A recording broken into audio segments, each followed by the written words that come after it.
anyone wants to start with, what do you think you learned so far? What's a positive? And then we can talk also about what kind of improvement, what's the weakness area in the fellowship, and how we can improve that, how we can change it so that it will be working for everyone.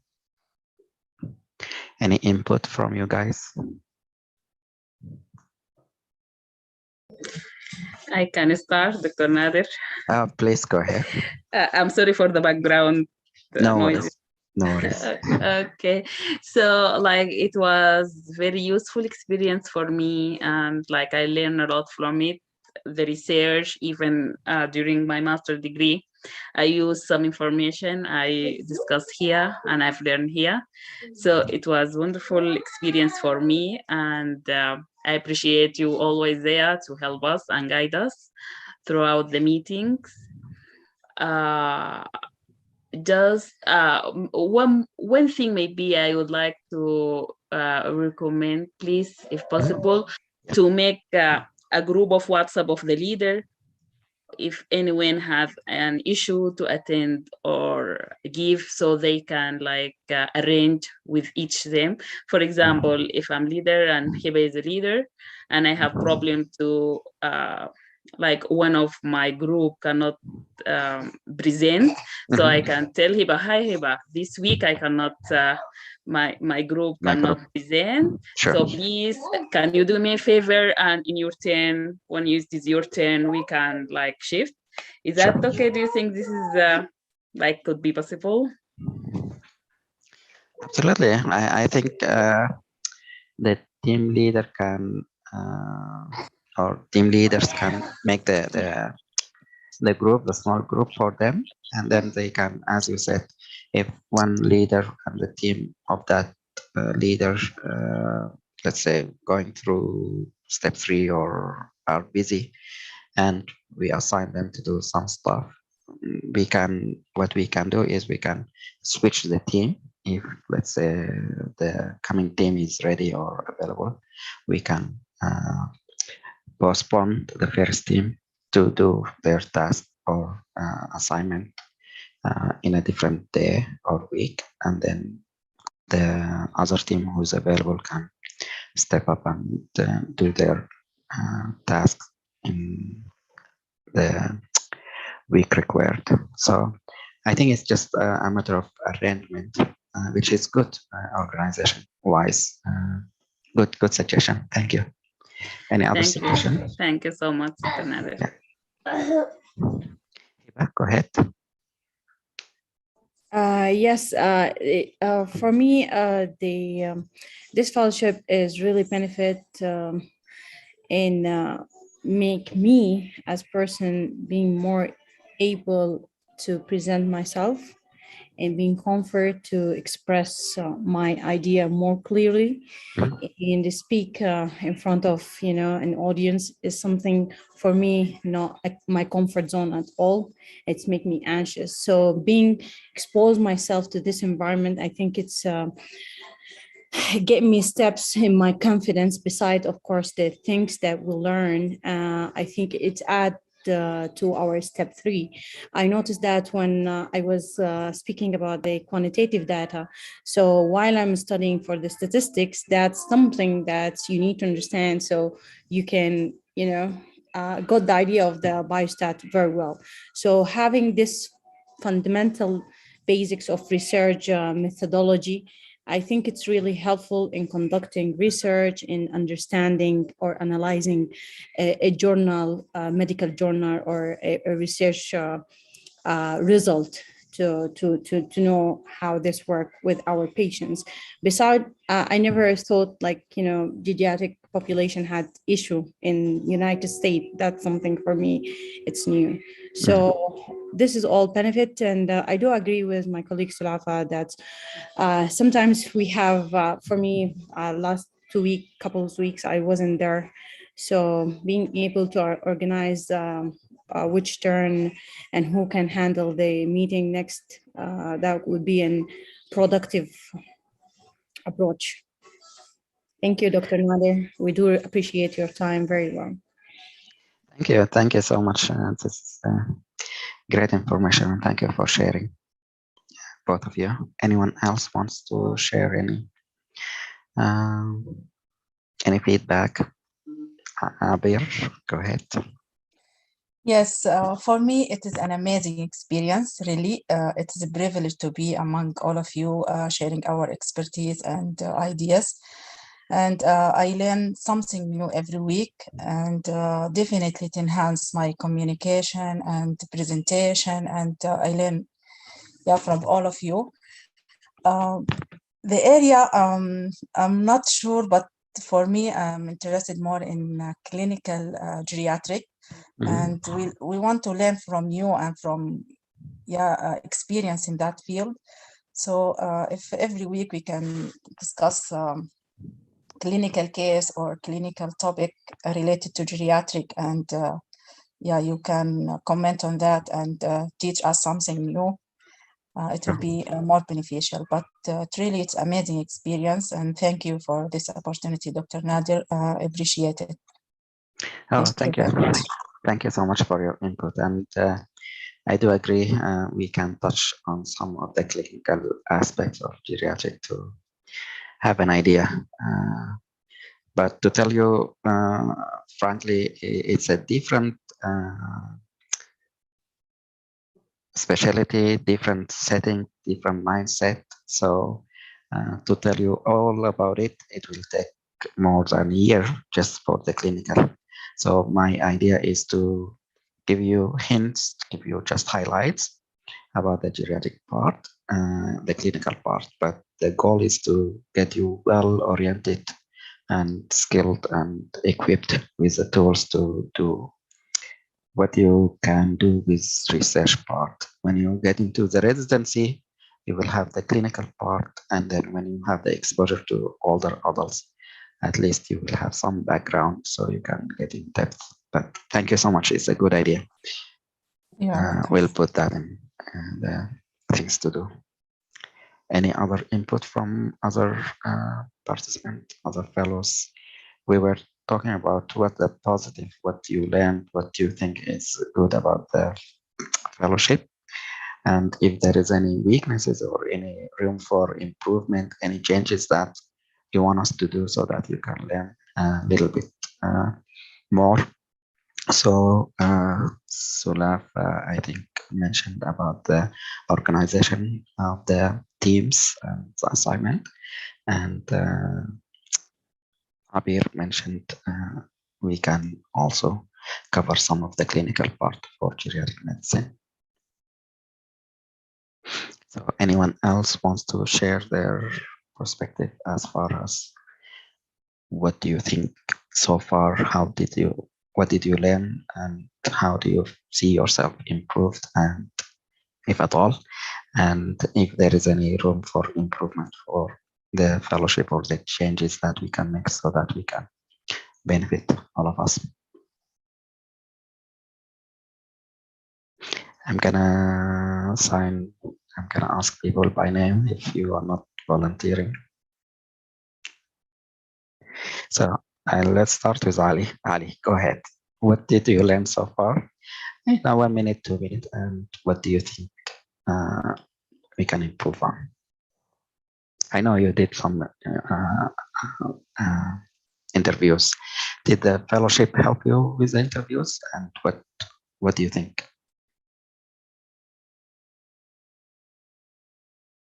Yeah, you are muted, Ali.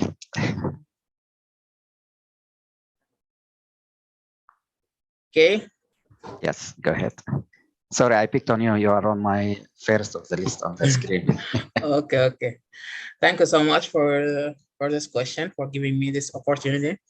I think I have learned a lot from the Telegeriatric Research Fellowship, and this really made a very, very remarkable impression on my CV for all interviews I have done so far. I have done 3 interviews. Good. All of interviewers asked me about the program which I am enrolled in. They asked me about generally the activities of we do during the research fellowship, And they asked me specifically about the paper which I participated in, the systematic review which I participated in.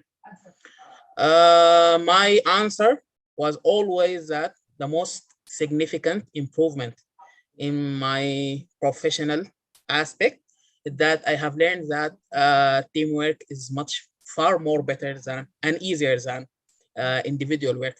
I have tried a lot in the past to learn something about research methodology, about how to conduct a research.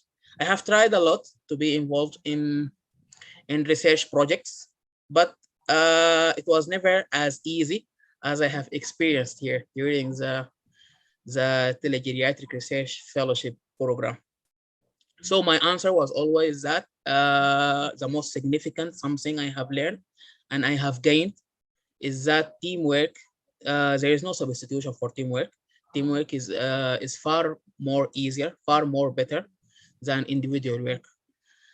And the other thing is that I have gathered a lot of information in geriatric medicine, especially by attending grand rounds about conditions involving geriatric medicine, like neurocognitive impairments, like diabetes mellitus, hypertension, all these conditions here in the Telegeriatric Research Fellowship. The way they present it, the way they introduce it to us, gave me new view about these conditions related only to geriatric medicine. It's not generally about medical knowledge of the disease, it's about learning these conditions from the geriatric point of view. And after I have traveled here to America and I have seen geriatric population here in America and how they are treated and managed in geriatric clinics, I have thought seriously about being a geriatrician after finishing my residency program. So the moment I finish my answer, all interviewers, I think they got convinced by my answers. They praised my answer, they accepted it. And I think thanks to the group and thanks to the Telegeriatric Research Fellowship, I am now in a better shape for residency application and interviews. Excellent, excellent. Actually, you convinced me as well. That's a good thing. Excellent. Thank you so much. Thank you so Thank much. you. Thank you so much for your input. And maybe everyone else. Okay, Lubaba, go ahead. Lubaba. Hello, good afternoon. Hello. I was clapping for Ali. Oh, I'm saving my sorry. answer for the interview, but I will share. Okay. I thought you wanted to I jump. echo what Ali said, actually. I can't be more grateful for the opportunity of the Telegeriatric Research Fellowship. Definitely, it's an innovative program, and it is really amazing to have it amid COVID and continue our learning. And as he mentioned, geriatric population are really big and expected to grow. So we are I'm feeling very well prepared to handle this population during my practice. In addition to the program provide the tools, and for me personally, I was able to present in a national conference. That's a privilege I never got before. And it was not an easy, despite I have a master in clinical research. So having this through the Telegeriatric Research Fellowship, it was really a big advantage and a big thing that I am hoping to speak about in my upcoming interview. The other thing, I feel like it does have the clinical aspect in the geriatric population, and how is that going to improve our practice during our future years. Attending these grand rounds, I really benefited a lot from attending the grand round for internal medicine with Sparrow Hospital and neurology, and especially the case presentation. I feel like I'm really well organized and well prepared for dynamic and cooperating during the residency. I think that's my answer. As far as how we can improve this, I think being more consistent in attending and preparing for the meetings. And I agree with Sulafa and Hiba. Leaders need to communicate with each other ahead of time and arrange and cover for each other. So it's really another thing for me is like a great opportunity for exercising leadership qualities and learning more, an area that I really have it in my bucket list to check. So thank you so much, Dr. Nadi, for the opportunity.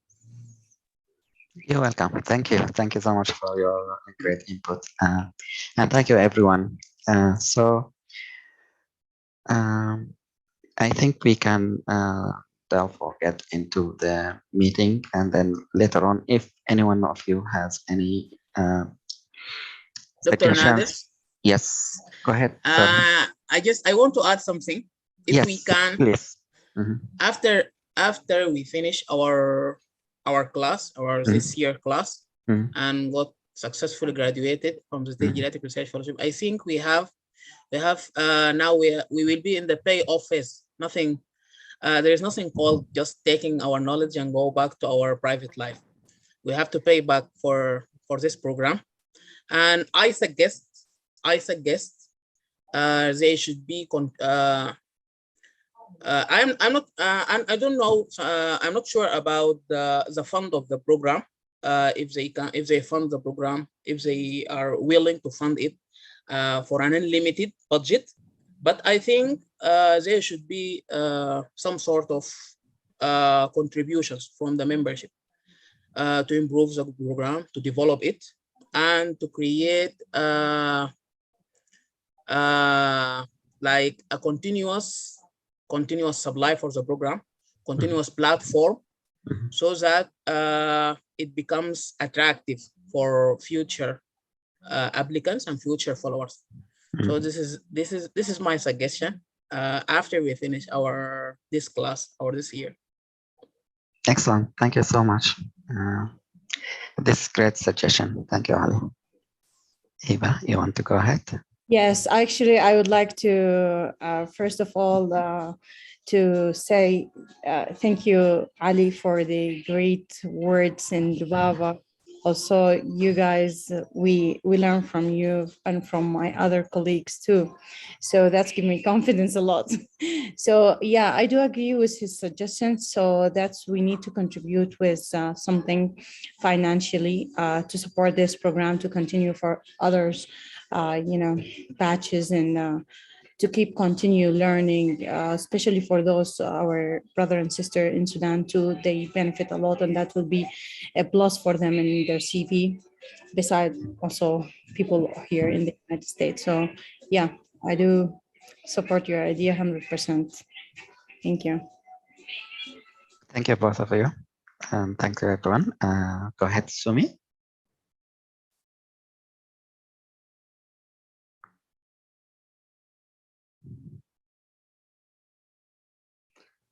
Thank you, everyone. And yeah, I want to add a little bit of the things. Everybody knows everything by this time, but first of all, like I mean, of course, I'm so thankful to Dr. Nadir for this opportunity. It's my second year of the fellowship. First year also, I learned, although I am involved in a research, I'm doing a research job like literally more than 3 years, but still through this fellowship, I have, like published a lot, and I had a same thing like Lubaba. I'm still continuing my master's in public health, but still I feel like I learn a lot from this fellowship. And also I had the opportunity to lead a project last time, and I also did the IRB application, which I did not have any idea previously, with Dr. Nadi for for the project I lead. And I served as I think, co-investigator, which was a really amazing experience. Also, like for the thing for my project, which I already submitted the abstract and published, it was published, and we presented also in the national meeting. But fortunately, WHO indexed one of the abstract, and basically because of that thing, I heard from someone that it was, it's for my application. It was talked by the faculties, and I guess that was one of the reasons that I was chosen for interview. So I just want to emphasize that you never know, what things brought you in. And but I another thing also I want to admit that this year I'm not as productive as last year, because of my circumstances, because I have to finish my last year I was very new for my master's program, but this year my goal is I have to finish by April. And with this my graduate program, I have 40 hours of research job, and also I have a grant for vaccine hesitancy program which I'm working on. So basically I'm doing three things together with this, alone with this fellowship, and also I have a family and child. So it's so tough to manage and spend time with this especially, but I try my best to attend the meeting at least if I contribute something. Otherwise I feel so guilty. Otherwise but I felt from whatever the match result would be from this, I'll be done my master's program probably by April. I'll try my best to involve myself, whatever the as regardless of match result, for these things, because I felt this is a platform where, especially for the, I would suggest for the recent graduate who has already like 5 years within their graduation year, they do not need much in their CV. If they passed USMLE exams with a decent score, they have a very big chance of match regardless of their publications. But this platform is for the old graduate who is already 5 years out of their graduation. And I feel like we all should promote this one and try our best to keep continue this. And so by that way all the alumni and all the other future fellows will be benefited. That should be the goal for this fellowship, either financially or like whatever the way we can contribute, we should be contributing. That's my whole thing. And thank you so much again. Thank you so much, Sumi, for your input as well. Thank you. And I wish you and I wish all of you guys the best, and good luck with the interviews. And I'm glad that it helped. So let's start with one question I have. I'm not sure who is the team leader so far, according to my list here. If you can see, I have Hadil for the red, Azza for the blue team, Khalid, he's in Sudan, in orange team, and we have trouble with the internet in Sudan. So I suggest maybe one of the team member maybe can step up the orange team. Krupa, I know also she is busy doing, I'm not sure, step 3 or some other involvement. So if someone can step also from her team, the yellow team, to lead. And then Sulafa, you are leading the green team, Tamadur for purple, and Ala for brown. Is that true, or am I missing someone? In any case, what I want from you, if the team leader is here, just to confirm that you are the team leader. If not, the team can contact the team leader, make sure they are leading their team.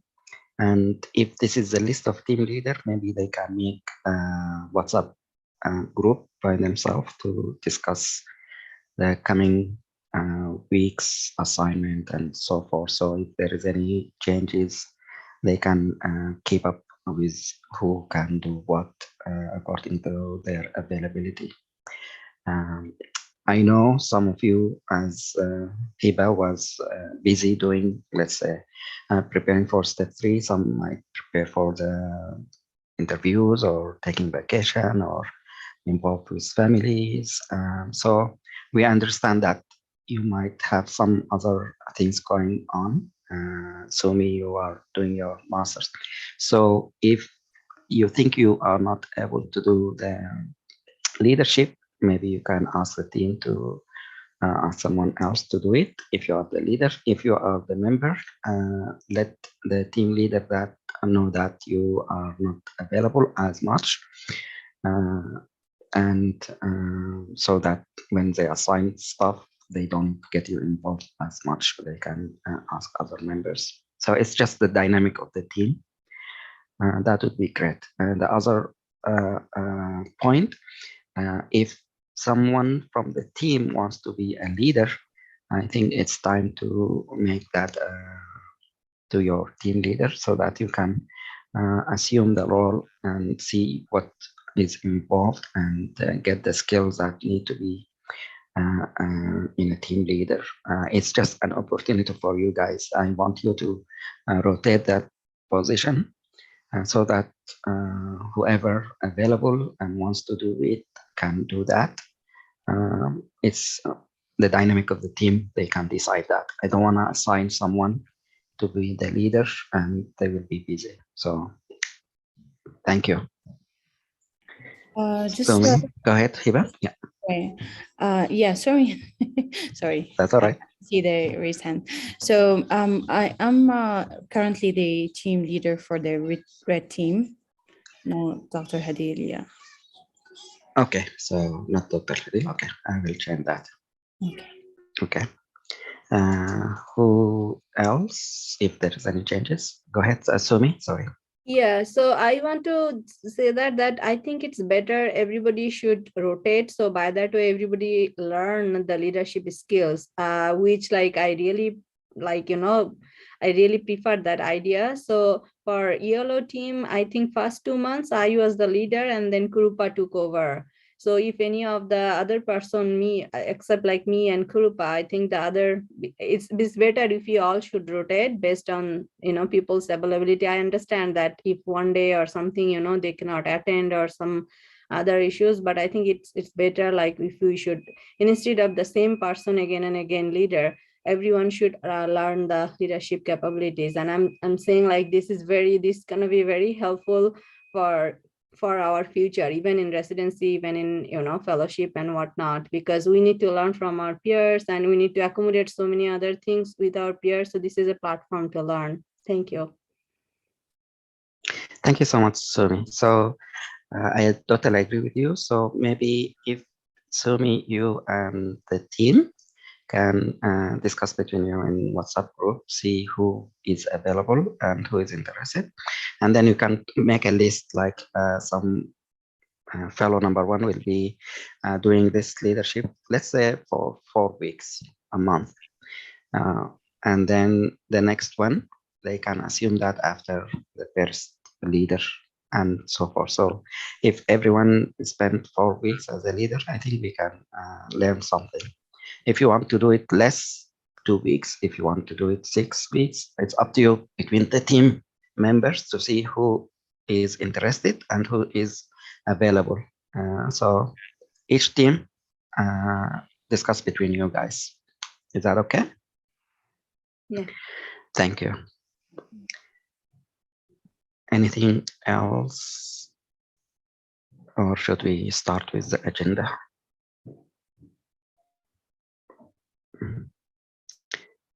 Let's start with the agenda.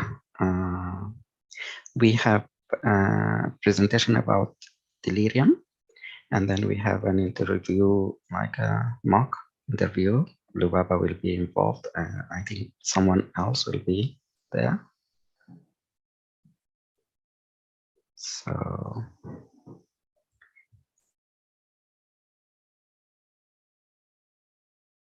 who wants to start? Lubaba, do you know who?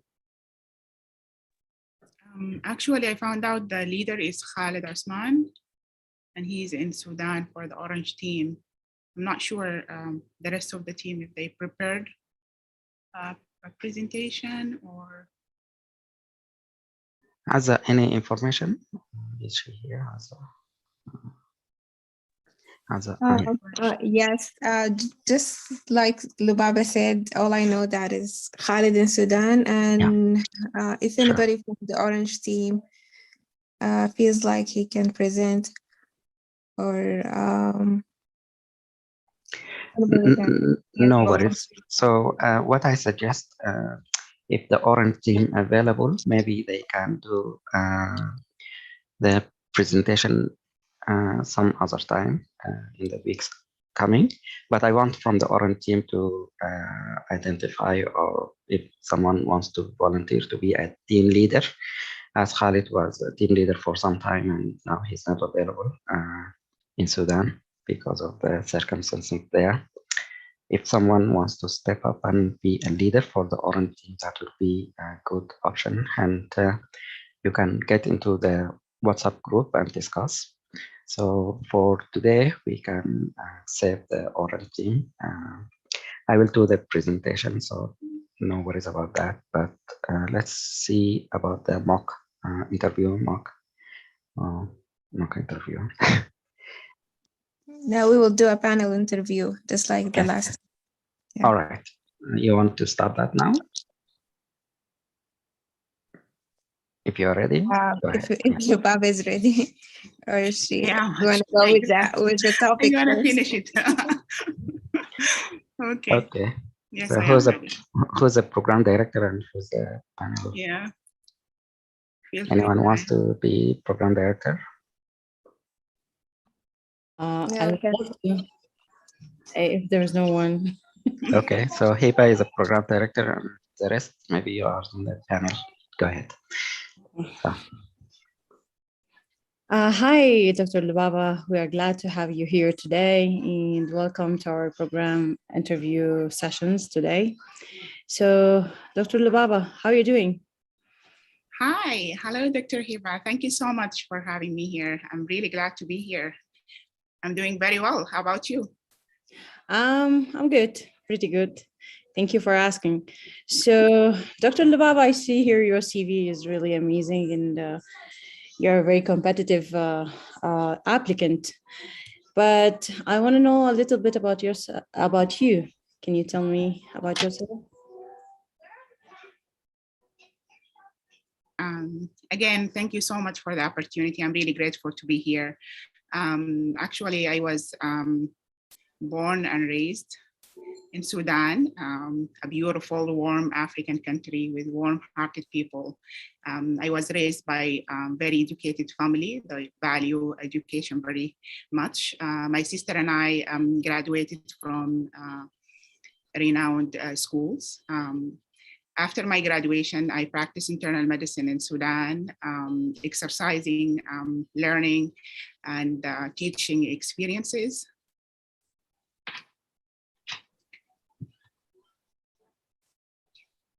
My apologies for that cut.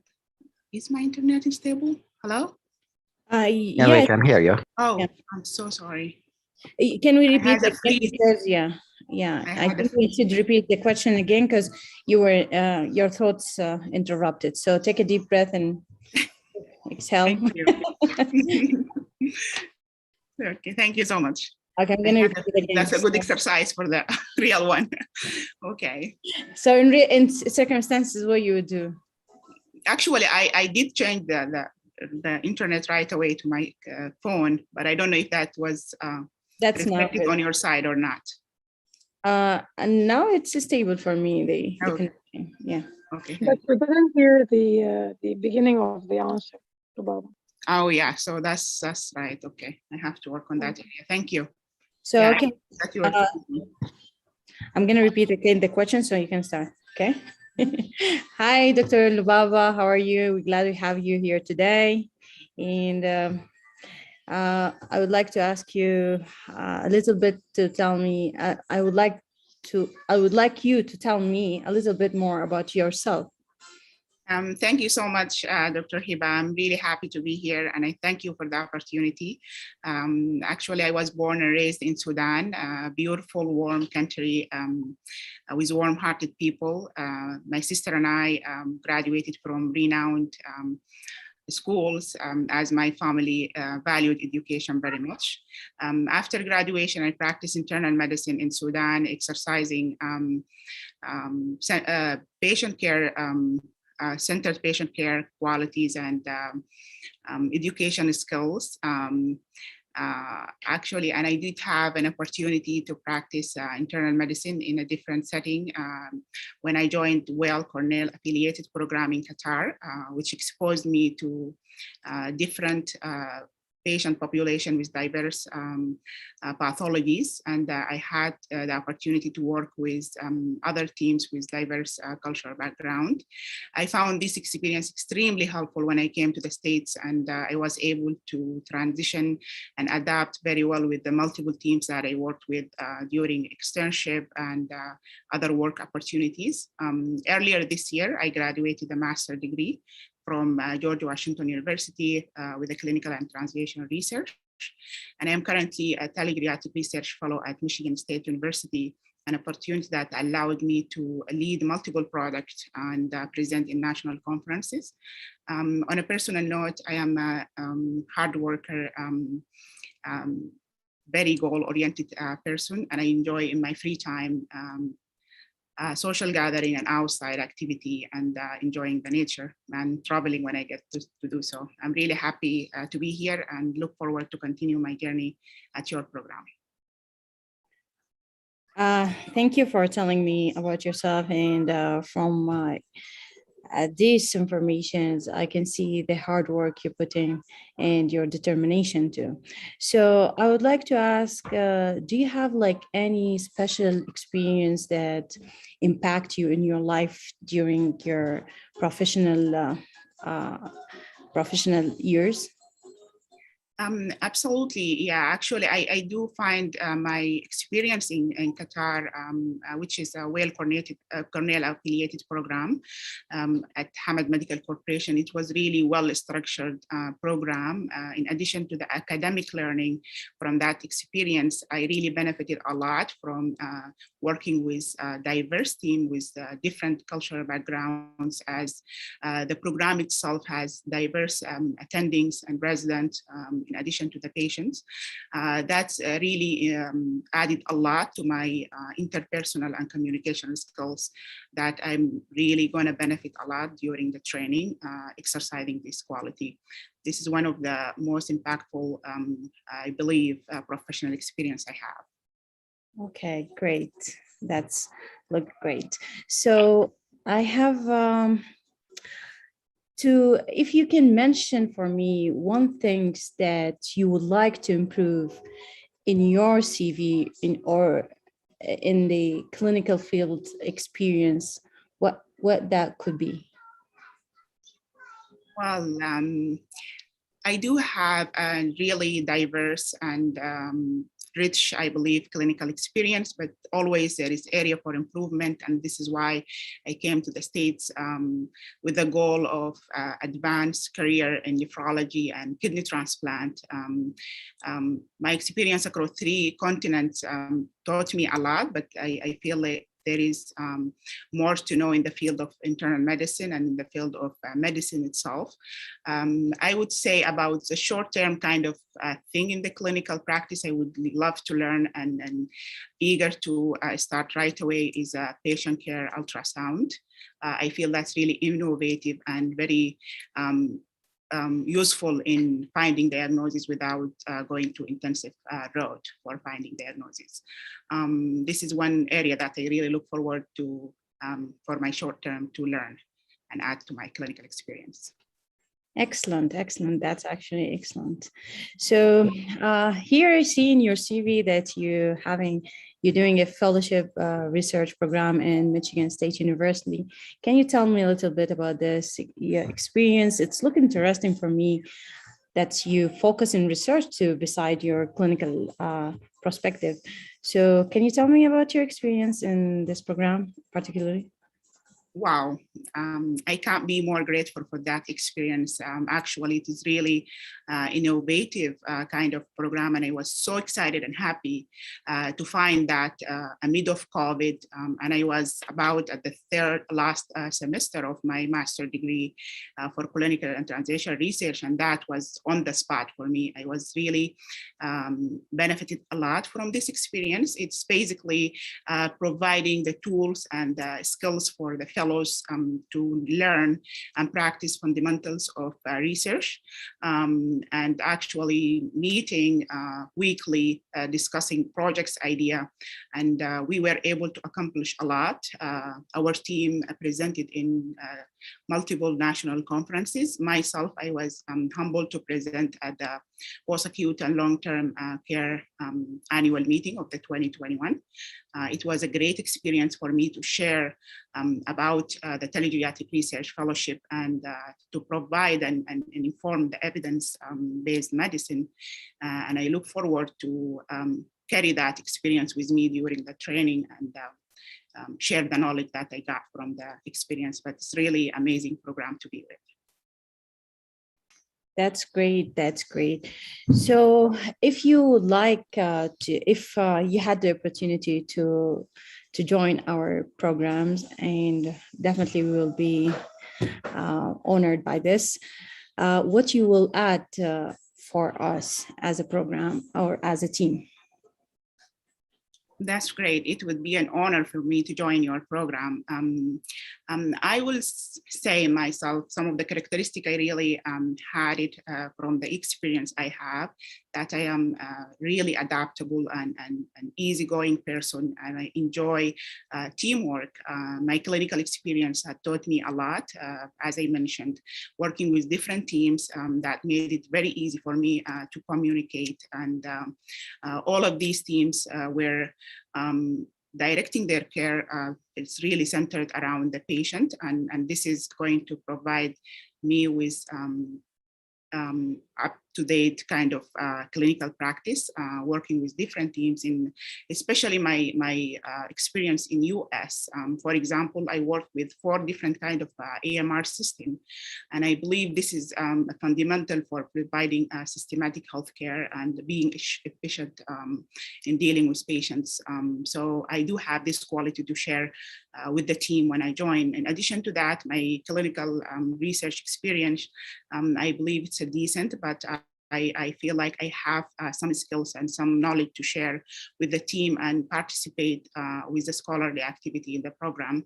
Moreover, I do have some teaching experience and teaching passion. I found teaching, especially active learning, is beneficial for me as a provider for the information and as a recipient from my colleagues. So I did this while I was in the medical school and in my work in Sudan, and I look forward to grow in this area and participate in medical teaching in the program. I hope these qualities will benefit the team, and I look forward to join. Definitely. So that's very interesting. You have, interest in teaching. So that's want me to ask more, like what type of teaching skills do you do? Yes, as I mentioned, I really enjoy like active teaching and this style of kind of demonstrating teaching as well. So this is, I actually, my passion to teaching started when I was in medical school. I found that when I shared the information, I feel like I learned the information more about it, and it was easy for me to learn the information and basically study medicine itself. So I started that route and explaining, like basically was sitting in the small, maybe cafeteria, explaining some things for a couple of people. And that's why I developed my passion for teaching. And I know that there is a lot to learn in this area and be like a professional kind of providing, but at the beginning, I feel like I have the basic to share at least the information that I have. Okay. Thank you, Dr. Lubaba, for your time, and looking forward to see you. Thank you so much. I appreciate it. I'm so happy to be with you. Okay, thank you. So I think you did amazing, but I just have one little comment. Please, your eyes, don't roll it. I'm not so okay. I think your eyes like going like, I was so just try to keep your eye straight to the camera, and Sure. So I know it's practice, maybe you do better in really. No, that's what I'm looking for. Just, yeah, yeah, just so- criticize me, please. Yep. yeah, because I'm a very easy distractible person. So if you roll your eyes when they're there, I just lose my focus. So Okay. that's my only comment. Yeah. Thank you. Okay. So maybe next. Yeah.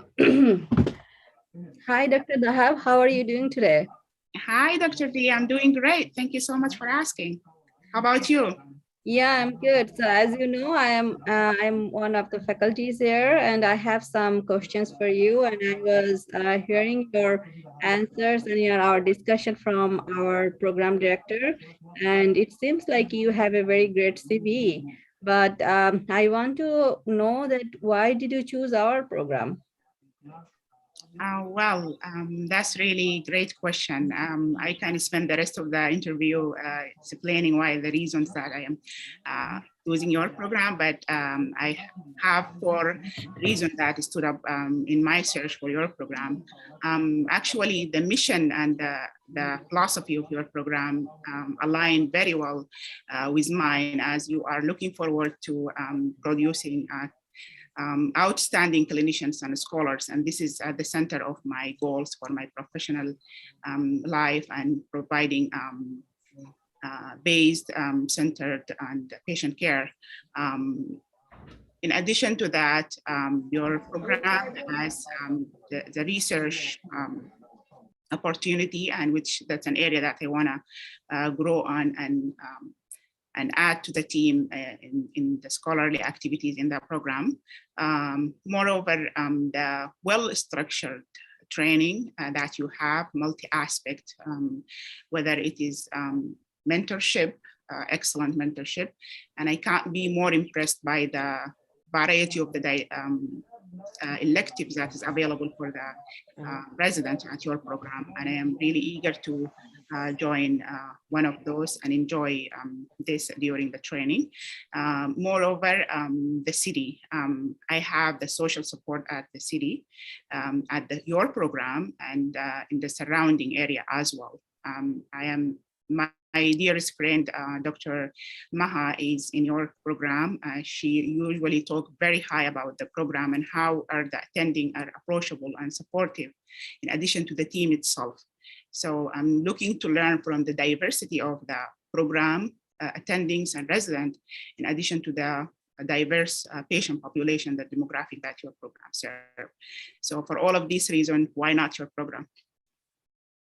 Well, so I already figured out that you have to, if you selected for this program, so you have to move out from, from the state you are living in. Are you ready to move out?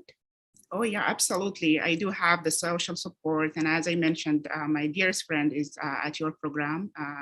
And actually the program is recommended to me by her.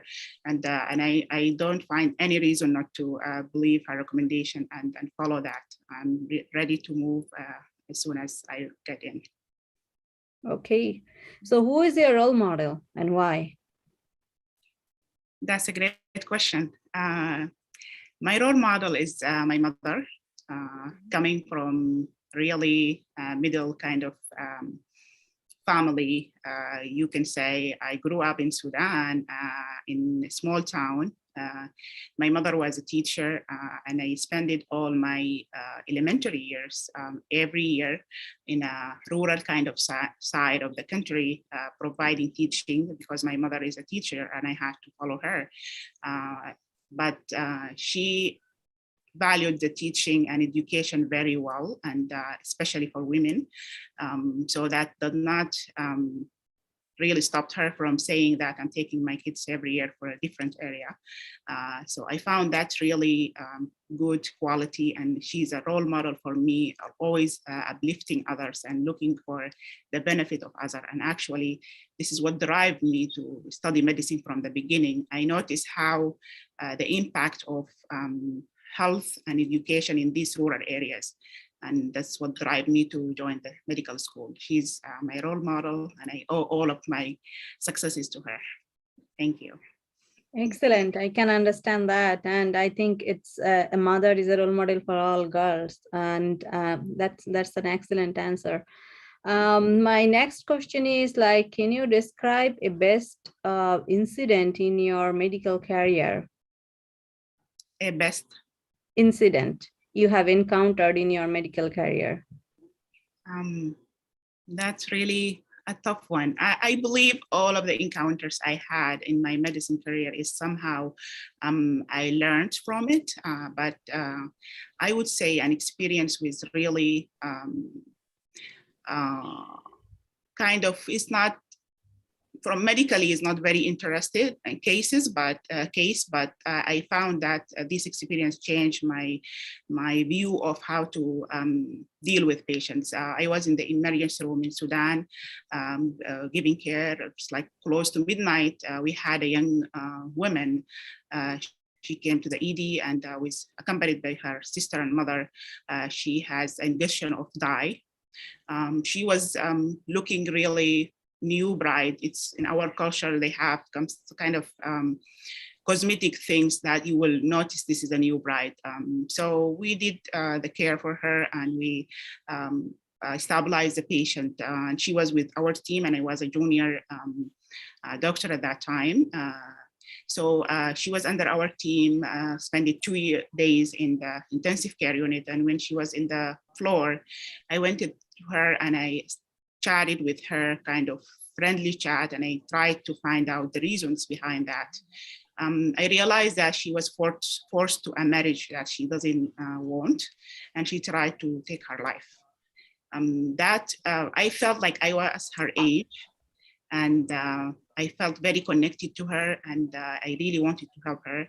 I tried my best to reach out for social work and for mental health to help her, but that really shifted my thinking of how to handle patients. And this is what drive me to internal medicine as well, is really looking into the patient as a holistic approach and try to understand all of the circumstances drive people and what is behind the scene for just a presentation in the emergency room. That's really what drive me. Since that time, I tried my best to provide really cultural competent kind of practice. But I think that's really important incident happened in my professional life. Thank you. And did you contact her after you graduate from your medical school? Did you have any contact with her or no? Actually, that was during my junior after graduation. And yes, we followed her in the clinic. And as it's a part of, you can say, Sudanese culture, we really build rapport very fast. And it is really hard to dissociate. I think that's an area that I try to improve in. I get very attached to my patients and continue contacting them and be with them. Definitely, yeah, she was in my radar until I left Sudan. Okay, thank you. And I have my last question that what is your idea or what do you think the role of telemedicine in current pandemic or the post-pandemic? Do you believe that telemedicine is going to really help our patients output care, or do you think it's better in-person care? That's another tough question. Definitely, I think telemedicine is here to stay, and COVID era is really a big proof for that. Imagine we don't have a telemedicine with the COVID and lockdown, how many lives we could missed or lost. I believe in-person care is preferable, but if it's not available, telemedicine is really helpful. In addition to, I found that telemedicine allow people to have a better kind of life work balance. If you have just a follow-up for medication refill, for example, it's easier to open your laptop, your mobile phone, and use 30 minutes without thinking about taking time off from work or spending gas mileage in your car, or it's really economically kind of, it's a good thing to have. But again, there is some cases that you need to see them in person, and telemedicine is really a benefit rather than something that not beneficial for us. All right, and thank you for coming today for the interview, and we would look forward to working with you in future. Do you have any questions for me? Thank you so much. I really appreciate having the time to spend with me and ask me. I found your website is really helpful, and most of the information were mentioned there, but I noticed that you do have an elective opportunity for research at the NIH, and I would like to know what the outcome of people had joined this opportunity before. Well, yeah, we have a program, and as you already know, this is a very diverse program, and we basically, serve a diverse communities. So we understand that research is a crucial thing especially in this COVID situation. That without research or without collecting data, we will not be able to provide the best best health outcome for the patients. So the whole idea of this NIH grant is how can we improve our patient outcomes, health outcomes. So a lot of our resident physicians and faculties are currently involved, and we do have a independent research program which is conducted by our previous resident physician, and in their third year of their residency program, they are required to finish a quality improvement project. And this quality improvement project also, it was they also submitted. They had previous resident physician, they had submitted multiple abstract and research project in different national and international meetings. So the whole idea of this grant is, how we can do a very, a good project of the research project, and, how can we can better improve our patient outcomes. So that's all about it. But, if a resident is like your background, as you had a master's degree in clinical and transitional research, I think someone like your way, if they want to develop a career for how to write a grant proposal, yeah, definitely our faculties are more experienced and they can help you on that. Is that you are looking for, or? Absolutely, that's really great. It's really great to have that opportunity, and I look forward to enjoy it. Thank you so much for answering my question. Any other question? That's all. Thank you so much. Okay. All right, Lubaba. I know that which questions I gave you hard time. I know, and I know what are the questions you'll be doing well. So I did not ask you those type of questions. As me and Lubaba already practiced, so I know what are the questions she's good at it. So I prepared the questions in a difficult way. But you did great. Only two things I want to emphasize on that, when you are interviewing with HIBA, I guess just because that's the first one, right? So probably try to always try to concentrate that you have to pronounce the doctor's name at least 1 or 2 times in between. Also, thank you for your question, Dr. Hiba. That means you see that the program, and about the faculties, or you read about their faculties. Or another question, when we ask how do you have any questions, read about the faculty's research work. That's my idea, because as you have a master's degree in clinical and transitional research, so if you had a research project which is connected to some of the faculties, their work, so you may ask hey, I did something and I saw that you had a paper, or you have research activities with that, and that means you read about his work, especially program director. So that's another way of asking questions, and means about their work or about their program thoroughly. This is one thing. And yeah, try to do a little bit more than hand gestures. You already did, but as whenever I remember. Okay, good. Yeah, I saw that you did with Hiba, but I think at least do a little bit more. And other than that, you did pretty well, and you're very confident. You're and yeah, also it's eye contact. These are all we all have to practice, but I think you did pretty well. Your confidence level is perfect. But as I told you also earlier, we always have to prepare for uncommon questions, because not 100% questions will be, no matter how many hours we prepared ourselves, there will be some uncommon and challenging questions. So just, that's like, if we prepare most of the questions, something you can answer. I think that's all we need to do. And otherwise you did good. Just remember always like little bit of hand gestures, and try to like pronounce the doctor's name a little bit more. That's, I think they expect that, like, that's, like, it's a couple of like people I heard that it is all lack, right? Like we usually don't do that. So it is expected from us, I think, mostly. Thank you so much. Actually, you took me by the question that I am not expected. So I really missed the answer for the expected one, but that's a good thing. Thank you. Yeah, no problem. Thank you for your feedback. Thank you. I think Dr. Abu Bakr have some questions for you. Oh, no. I think Dr. Ali has some questions for you now. Go ahead, Ali. Go ahead, Dr. Ali. Maybe he's not available. Any other feedback, guys? Hello. You really did great, Lubaba. But your answer well structured, convincing, very nice. But I have two comments. First, it would be better if you sit in a chair without wheels, because it's tempting to move from side to side.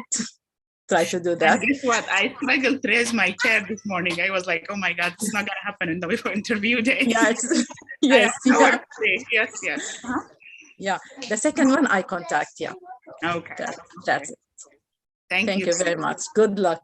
What about, I feel like really I'm shaking, but I don't know if you guys noticed that or not.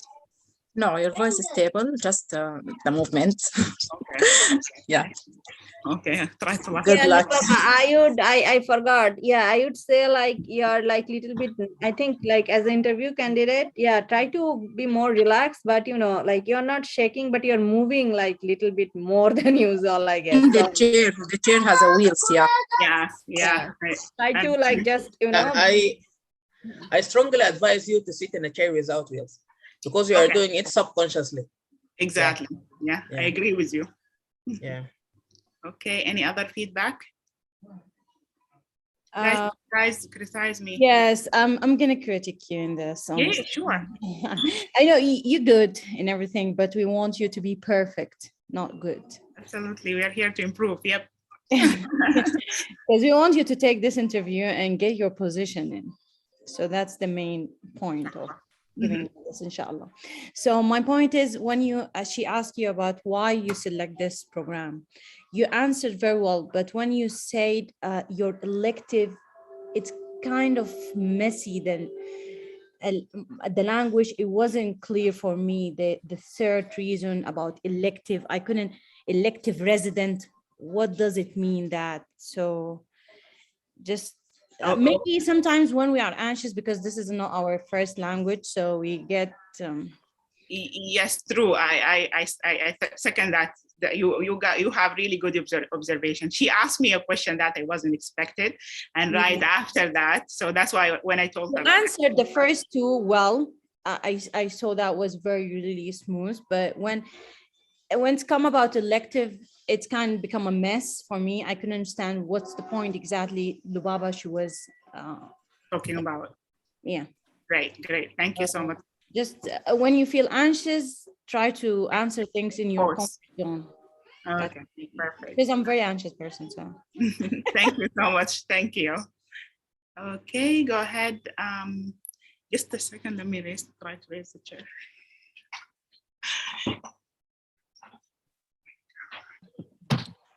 I think Dr. Ali, do you have any questions? Yes, some more questions for you. Okay, Dr. Lubaba, I want to ask you questions regarding COVID-19 pandemic. Because I have heard all these questions during my interviews. So I want to hear your answers for these questions. Okay. First, I want to ask you, how did the pandemic affected you personally? How did the COVID-19 pandemic affected you personally? Thank you so much for asking this question. It's really reflected how you care about your upcoming residents. That's true. COVID-19 impacted all of us. For me personally, it was, as other people, I was worried about my family, especially my mom, finding out that COVID is more at the beginning, it was more in the elderly population. I tried my best to protect her and protect family members. Gratefully, I was working in an administrative job that allowed me to work remotely, but I was always thinking about people in the clinical practice. And they were at the front line, and I wished that I was able to lend my time and help. But without licenses, I need to really respect the policies and procedures in the States. But personally, in a kind of mental health, other than the worriness, and tried my best to protect myself and others, and really abide by all of the recommendations from the CDC, and following the news carefully, and actually just try my best. I would say it's really impacted me like other people, but I felt really short not giving my clinical experience into work at that time. That's my answer. Yeah, thank you for this answer. Another question is that if I am a very old man, let us say 80 years old, a smoker with no risk of COPD, I want you to counsel me to take the booster dose of COVID-19 vaccine. Well, so Mr. John, I'm really happy that you are continue following with us, and I appreciate that you follow all the time what I say, and I recommend and I value your input, but as you know that you are having a COPD and you had multiple episodes of exacerbations and you had to visit the hospital many times, and maybe you noticed that after you took your 2 COVID shots, that helped a lot in, and even taking the precautions, avoiding other people and being in-house, that really helped in the episode that you used to get. So I feel really confident that you need to take your 3rd shot. That will help you more and help others as well. So it's you and all of your friends, and that I know it's holding your social activities at this time is not very preferable for you, but for us to have a really better quality of life and help being away from the hospital, that's the aim. And I would like to hear what do you think about getting your 3rd shot? Do you agree that you're gonna try and think at least about it? If you need any more information, I am happy to send you and give you some brochures to read about it as well. Okay, do you think this COVID-19 vaccine is safe for all people? That's a great question. As an aspirant researcher and with my decent research knowledge, I do believe everything at the beginning, people are not aware of all of this side effects, and the time will tell. But at this point, I feel like COVID vaccine is we can say it's safe with the evidence that we have. And the most important thing about the vaccine, how we noticed the impact of having vaccine and in the vaccinated people, especially, even those they develop COVID afterwards, they were it was less severe, and they did not need the hospitalization and intensive care needs. So from a personal opinion, I think it's safe, but still the research has to go, and I am really big believer of that research is an integral part of our patient care. So the research needs to continue in that area. Okay, do you recommend this vaccine course for all population or just for a certain group of population? with the evidence now, unless population that or someone with an allergy, known allergy or known side effect that maybe, but even with other identified current side effects, there is a different available kind of vaccine. For me, I will really advise all to take the COVID vaccine. Okay, thank you so much. You're welcome. Thank you for your answers. You're welcome. Oh my God, if they ask me. Okay. Okay, your answers are far much better than my answers, but I wanted you to focus on that smokers and people with COPD, with heart failure, and with other chronic illnesses, because they are much more at higher risk of being very severe cases of COVID-19. They are more encouraged to take the vaccine more than the general population. And you better also advise the patient for quitting smoking or for more frequent visits for their COPD clinic, because it is proved that COPD carries higher risk for severe COVID-19 infection. But overall, you are good. And I think you should also have mentioned that the travel restriction and travel ban and care and social distancing and curfew affected your medical career, your profession, your social life even. And you're traveling back to your home country to see your family. And even this Telegeriatric research fellowship is affected by this, yes, by this COVID-19 pandemic. But overall, your answer is good. It's more integrated than what I thought. Thank you for the addition. Really, this is something that I didn't think about. Thank you, okay, thank you so much, Dr. Ali. Lubaba, I want to add something, because before I forget, as I'm working for vaccine hesitancy, I think, if someone asks me this question, I'd be very happy to answer.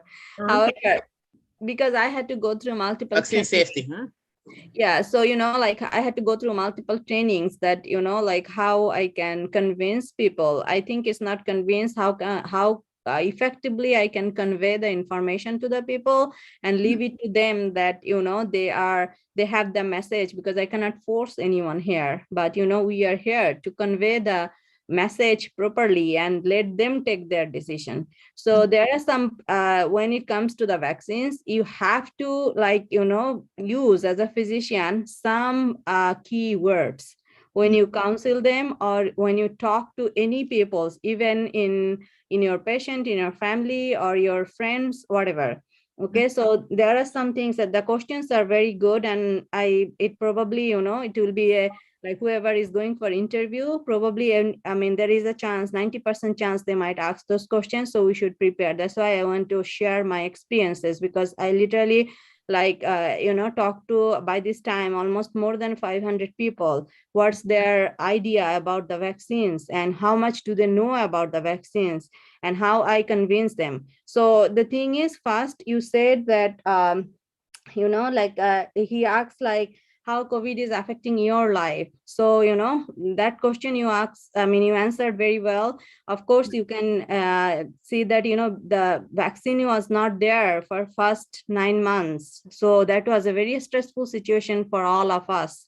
And, still we had to continue our study, our life, those things never stopped. So with this anxiety, with those anxiety, it was, but we are very grateful that vaccines discovered in a very, short period of time, without compromising any clinical actually stages or phases of the other way, because one vaccine takes like literally a decade, such as polio, to discover. But here it was discovered very within 9 months, but it did not bypass any phases, so which is good. And based on this data, I mean, we all should check a little bit of data about the vaccines, and we need to know like what kind of at least Moderna, Pfizer, and J&J, like who is a good fit for what kind of vaccines. We need to know as a, future resident physician.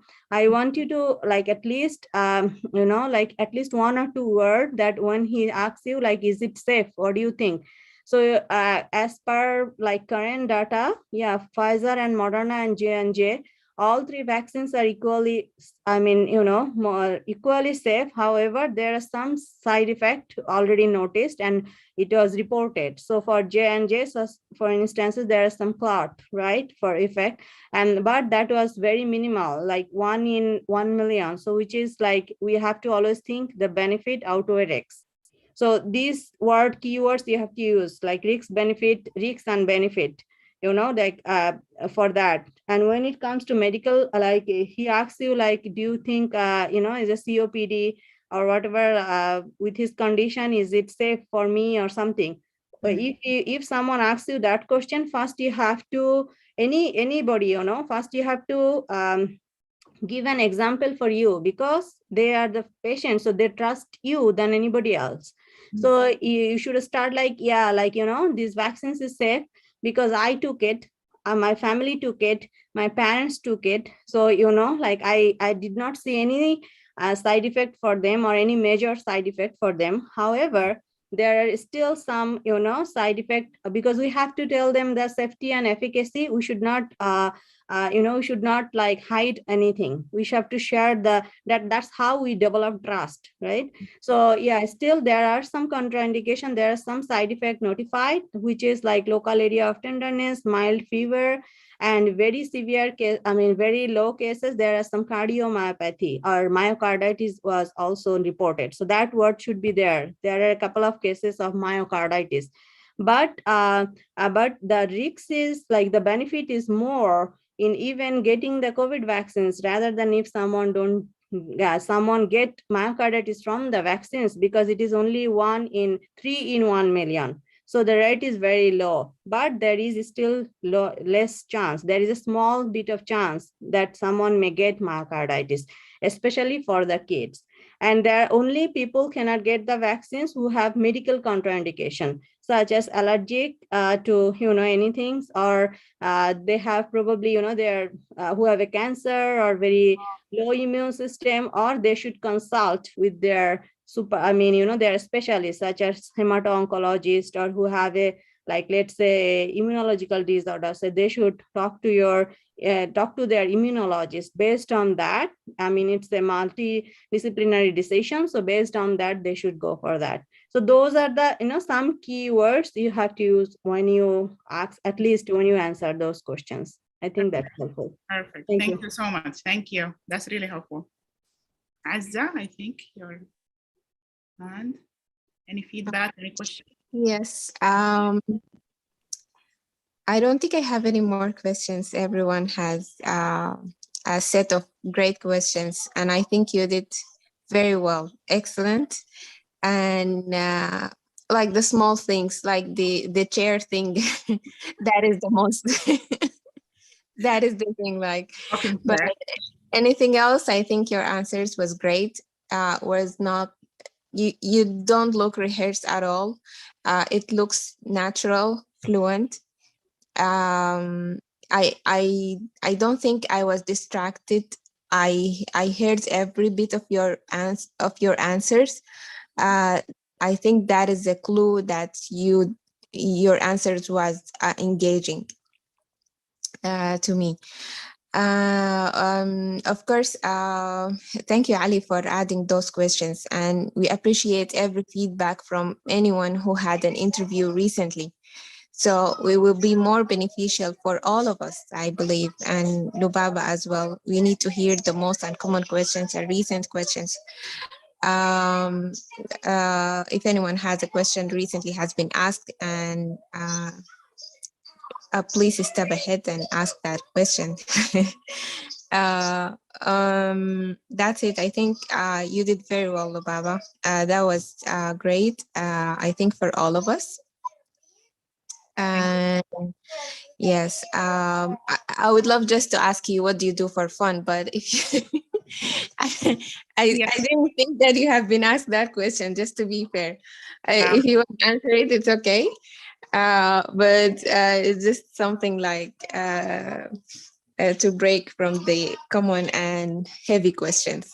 Oh, thank you so much. I really appreciate your feedback. And before I forget, I will answer your question. Before I forget, how do you feel the length of my answer? I felt like when she asked me about your role model, I just like spoke and spoke and spoke without a pause. I feel that was an answer. No, to me, it was not lengthy. A lengthy answer for me is the one that I got lost after the few seconds. That is lengthy when I feel like someone is putting non-coherent information or something that I cannot follow.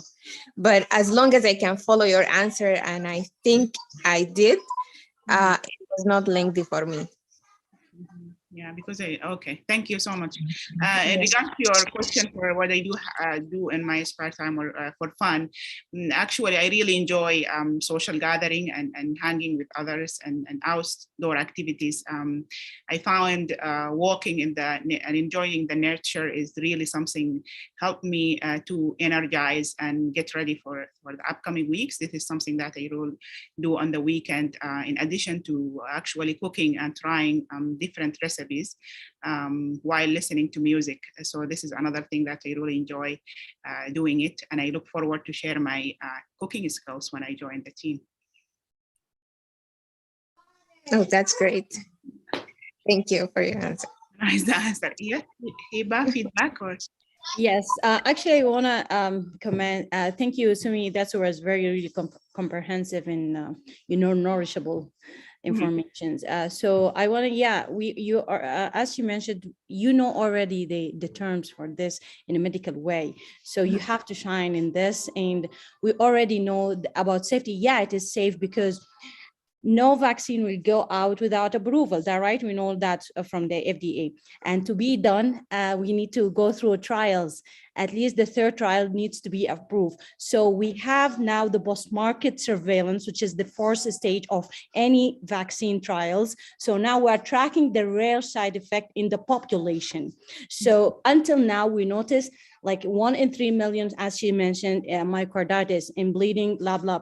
So these, you know, the stages of any clinical trial or any approval for any medications or vaccine, and you're tracking this by your researcher information too, not just. That's a good point. Excellent. Thank you so much. Thank you. That's a good feedback. Come on, team. Any other feedback? This is very helpful. Yeah, and my humble suggestion is to everyone, whoever is going for interview, please go to CDC and as like whoever is living in what state, like, you know, like go to their like health department, local state, because, you know, like where you will get the like huge information. At least read about the information, like, you know, even they might ask like, do you have any idea how many percentage of like, let's say Michigan is vaccinated yet? So it's better if you go to your local, you know, health department, you will have the data are available for everyone. So I think as a future resident, we need to know, you know, like we should know, like, you know what, or like, where are you from? Like, do they have, let's say Sudan, you know, like what are the vaccines available for those people? Or like, you know, are like how many people are still vaccinated and what you can do about it, something like that. Those are the very common type of questions they are asking these days, and I think we should be prepared for that.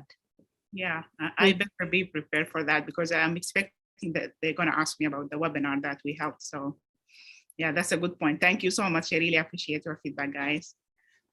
Yeah, Baba, for sure, because the webinar information probably in your CV.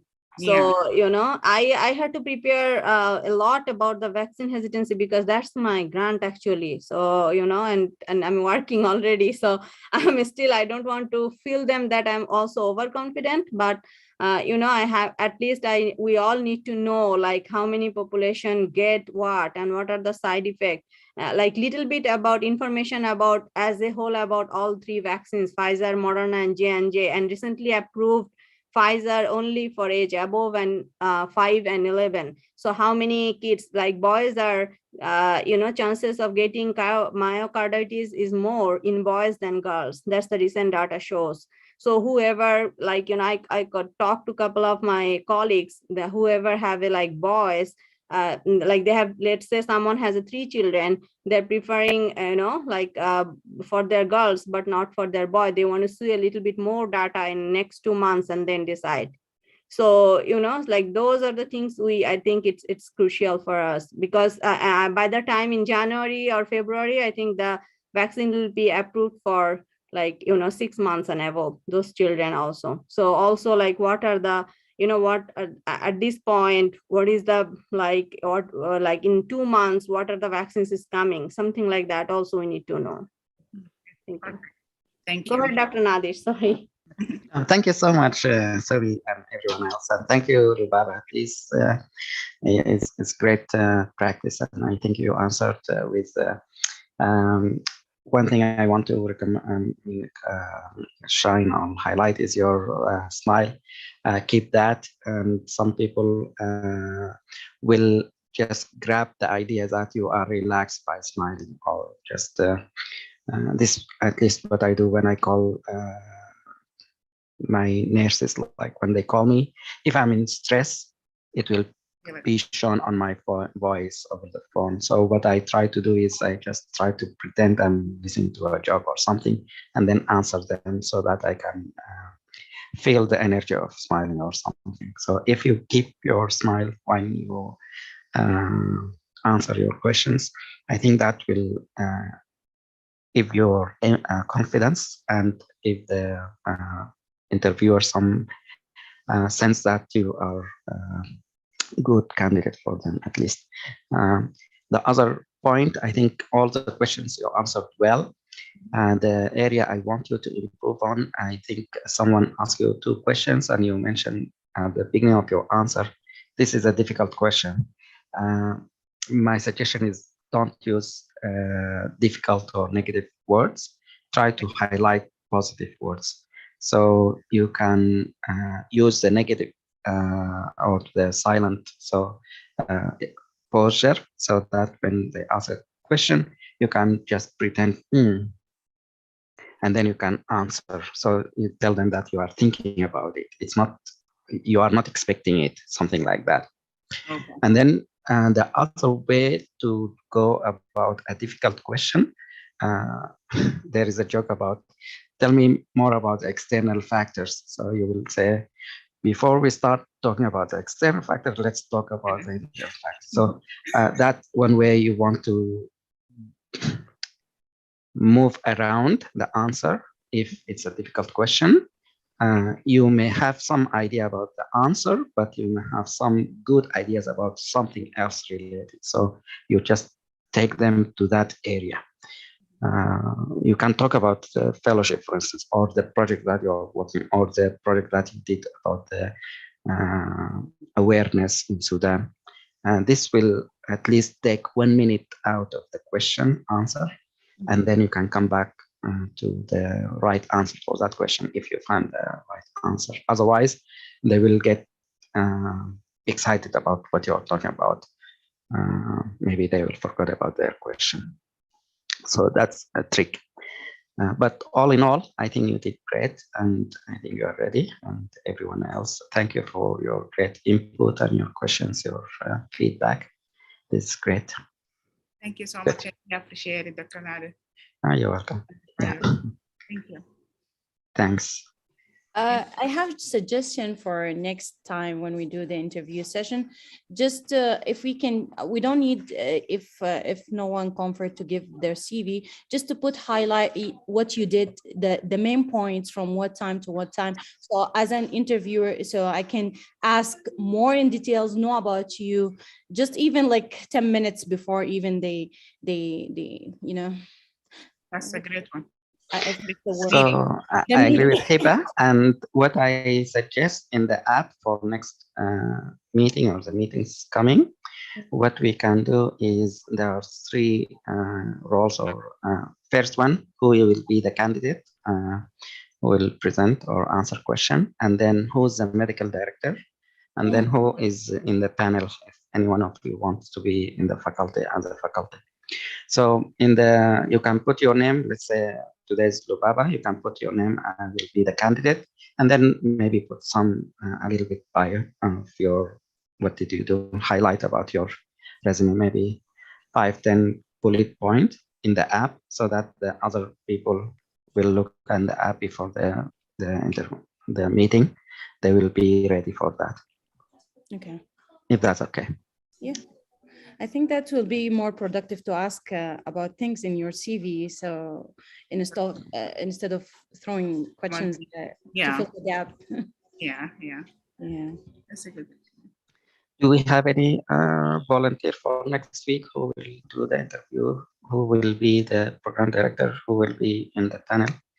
You can discuss this as a team leaders between you guys and update the app when you get the chance. All right. Yeah, go ahead, Hiba. So this is the agenda for our next meeting. Is just the interview, and what else? So I'm gonna share screen. Yeah. So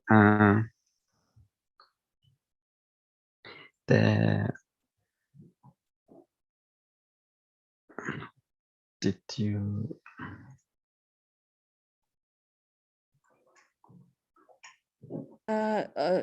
Doctor, I'm gonna just read this question. It's been here for Dr. Ala. She said, if the interviewer asked me about internal and external validity of your research project, is that what you mean, Dr. Ala?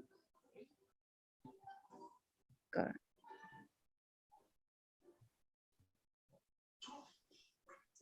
Somi, you can answer. She raised her hand.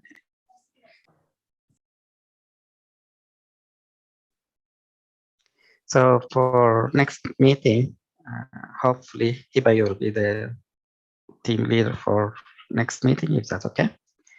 The topic may be anxiety, and you can find that file in the app. It's a PowerPoint presentation file. Just you can download that, and if you want to modify, whoever wants to present, just put your name in the app here so that we know who will be presenting. For the next part, the mock interview, as we mentioned, maybe someone will be the candidate and another one for the program director, and then some faculty members.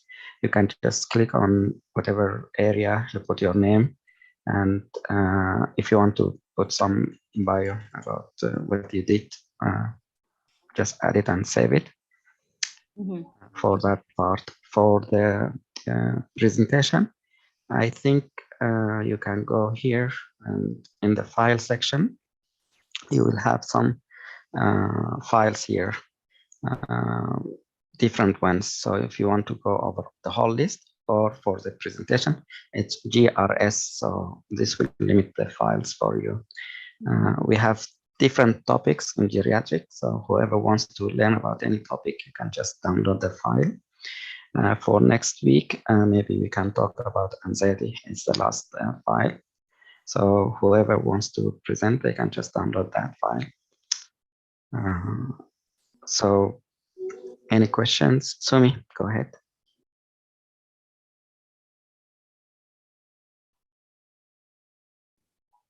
Oh, sorry. No, actually, I was about to say that, Dr. I would like to learn from Dr. Ali, who had an interview last week, I guess, if he can share his experiences before we end. And also I saw the questions from in the chat box, that external validity and internal validity. So yeah, I can answer briefly. Probably that's in brief, like that means that, you know, any validity like external validity or internal validity, that means like how your or whoever research results are meaningful or trustworthy. So that's all about validity means. And external validity mostly signifies the generalizability of the result.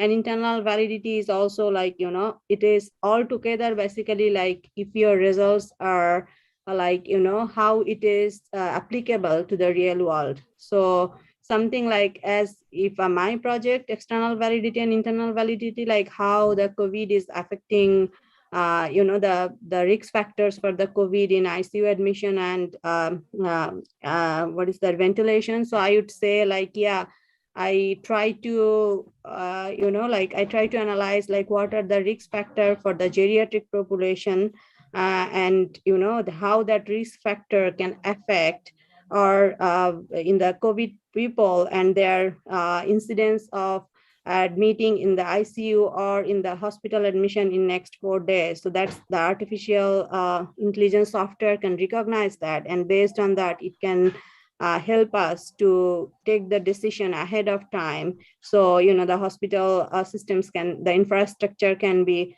like little bit prepared better than before, something like that. So it depends on how what kind of project you are doing, and I think you have to answer in 2 minutes about that. But the whole idea is how is the validity means like how is your results are meaningful or trustworthy, or your methodology is perfect, and how it is, like applicable to the real world. That's all I know. Probably Dr. Nadir or even other people can explain better.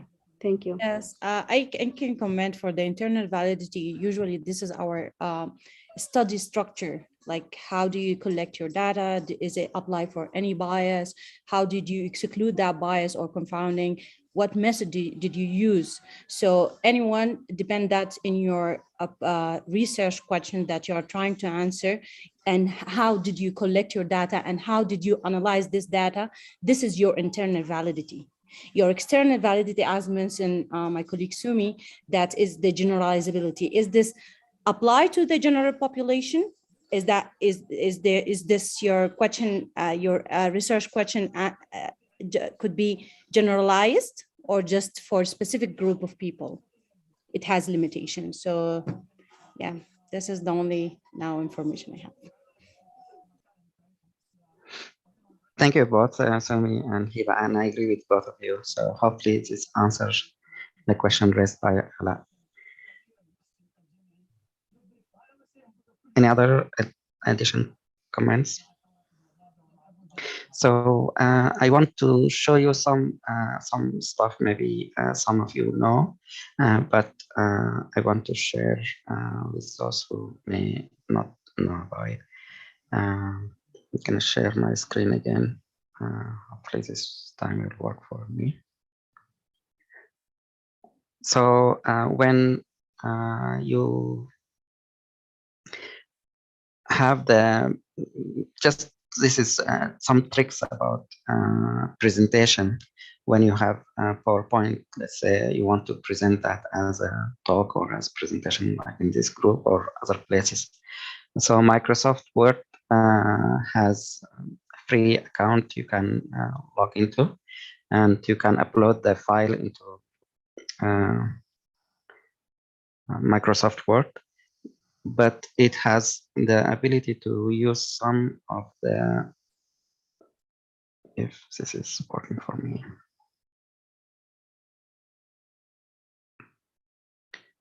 So for instance, this today we're supposed to talk about, it's kind of slow. Let me just start.